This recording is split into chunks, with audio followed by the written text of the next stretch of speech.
Now, the mother recited the story of creation in a number of places in her agenda, in other places also. Here is one more instance, 27th January 1962. She says, "But I also remember reading the tradition before I met Sri Aurobindo.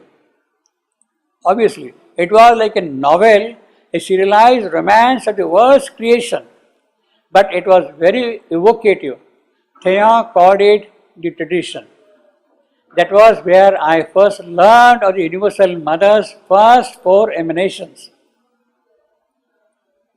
When the Lord delegated His creative power to the Mother, and it was identical to the ancient Indian tradition, but told like a nursery story. Anyone could understand.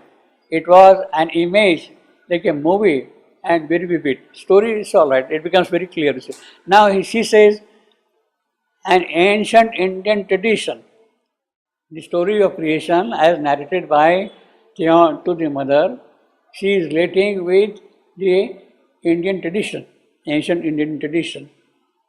In the ancient Indian tradition, it is said that how the creation starts. Brahma, the creator, he engaged himself into intense tapasya. He engaged himself into intense tapasya. Now, tapasya means what? You are concentrating your consciousness completely withdrawing, making it indrawn, so that when it is getting more and more internalized, a stage comes as if you have lost contact with the outside. A stage comes as if you have lost the contact with the outside completely. Because you have internalized yourself totally, you have withdrawn totally within yourself, so you don't know outside anything at all. So that is the darkness. That is the fall. That they have lost contact with the supreme manifestation from where you started the whole thing. So that is the ancient, means Brahma's tapasya of withdrawing himself within himself is as if to forget himself totally, because he has forgotten now totally. That forgetfulness, that is the inconscience or whatever you want to call it, you see. And it is from that point onward, then the whole process begins, you see. But the story does not tell how it develops further. Yes, Brahma is concentrating, he is engaged in intense tapasya, he is withdrawing within himself totally, so that there is no contact at all with the outside. Outside, that is Brahman himself, you see. So she made her first four emanations. The first was consciousness, the second set of emanation, gods, and light. The second was Ananda and love. The third was life, and truth was the fourth. Then, so the story goes, consciousness of their infinite power, conscious of their infinite power, instead of keeping their connection with the Supreme Mother and through her with the Supreme, instead of receiving indications for action from Him and doing things in proper order, they were conscious of their own power and each one took off independently to do as they pleased. They had power and they used it. They forgot their origin, where from they had come. They lost contact with the Divine Himself. So the moment the contact with the Divine is lost, you become absolutely the opposite of the whole thing, you see. And because of this Ananda, because of this initial oblivion, consciousness became unconsciousness, light became darkness, Ananda became suffering, love became hate. Opposite. Life became death and truth became falsehood. And they were instantly thrown headlong into what became matter. According to Theon, the world as we know it is the result of that. And that was the Supreme Himself in His first manifestation. You see, that is still the manifestation of Supreme Himself, although it looks opposite. See, the Upanishadic phrase is the Creator, the Supreme, or Brahman, or whomsoever you want to call him. He says, I want to be many. I am alone. I am kind of afraid of myself being alone, scared. I want to have companions. I want to be many. And therefore, he says, Bahusyam prajayayeti. Bahusyam, many, many. I want to be many. I am alone. I am one. Now, in order to have each of the many his own individuality, his own character, his own svabhava, his own nature, you have to make a separation.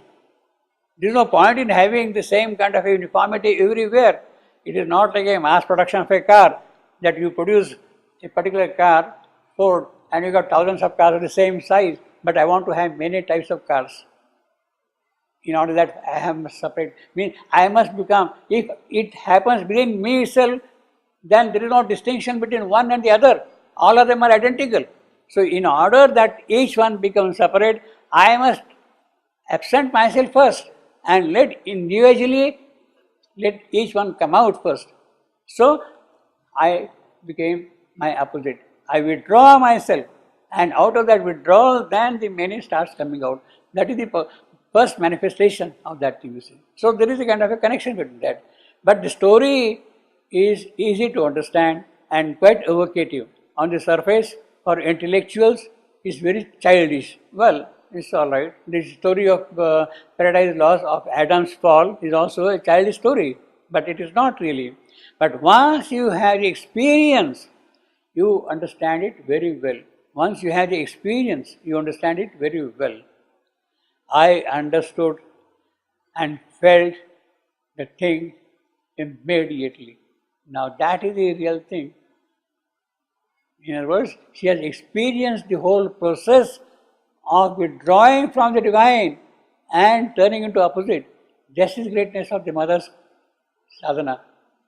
I understood and felt the thing immediately. She has experienced the whole process of creation, of manifestation, of withdrawing from the divine and then coming out fully out of that, you see. And once this world has become like that, the opposite has become the vital world in all darkness, and they, from the vital world, have created matter. The Supreme Mother sees the result of her first four emanations, and she turns to the Supreme in a great entreaty. She sees that the opposite thing has happened now. What to do? She is kind of helpless. So her resort is go back to the Supreme. And she says, now that this world is in such a dreadful state, it has to be saved. It has to be saved. That is the first act of grace. The first act of grace has to be saved. We can't just leave it this way. Can we? Of course not. It has to be saved. The divine consciousness must be given back to it. What to do? She is asking the Supreme. Divine Mother is asking the Supreme, what do I do now? What can I do for that? You see. And the Supreme says, thrust yourself into a new emanation. New emanation. An emanation of the essence of love. When the four powers came out, they did not carry the essence of love with them. They had consciousness, they have bliss, they have life, all those things are there. The essence of love was not there. Down into the most material matter, that meant plunging into the earth,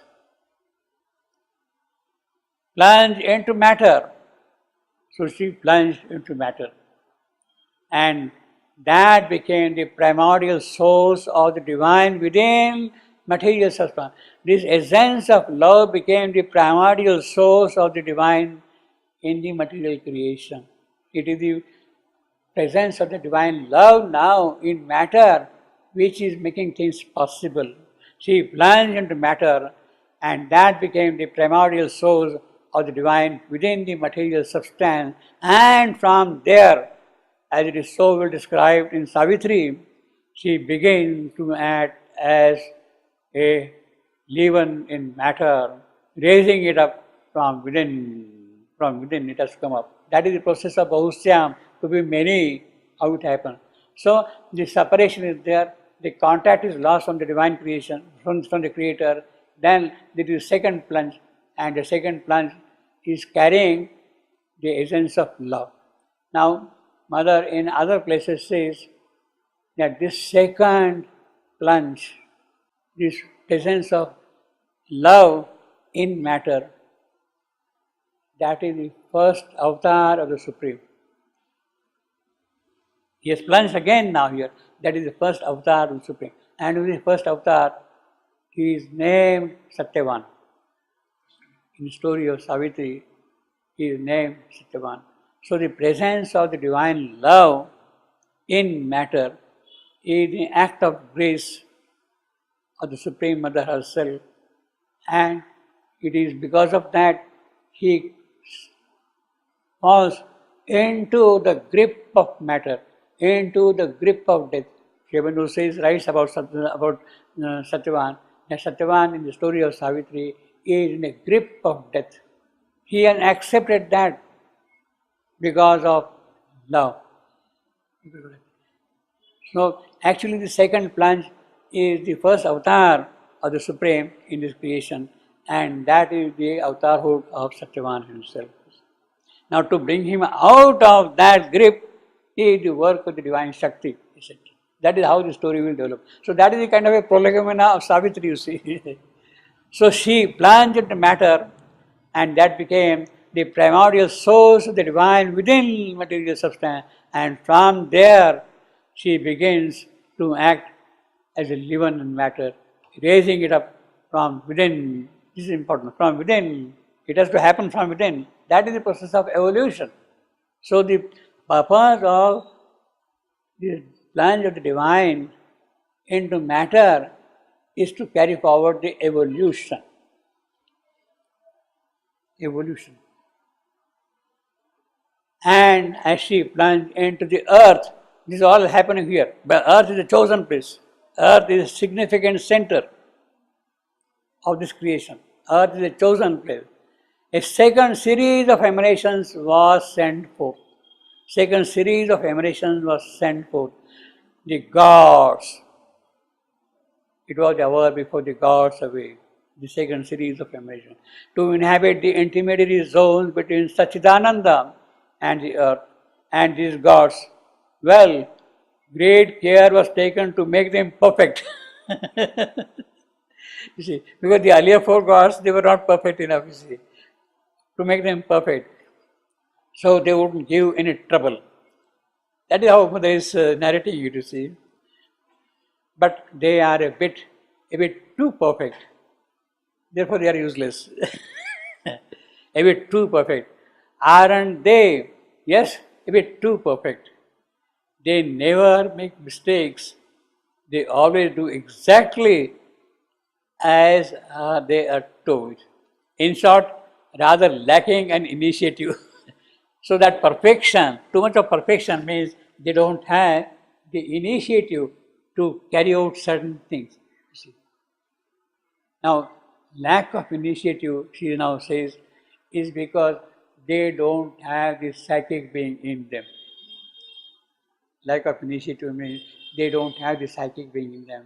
In fact, they were not surrendered in the way a psychic being can be, because they had no psychic in them. The psychic being is the result of that descent. Only human beings have it.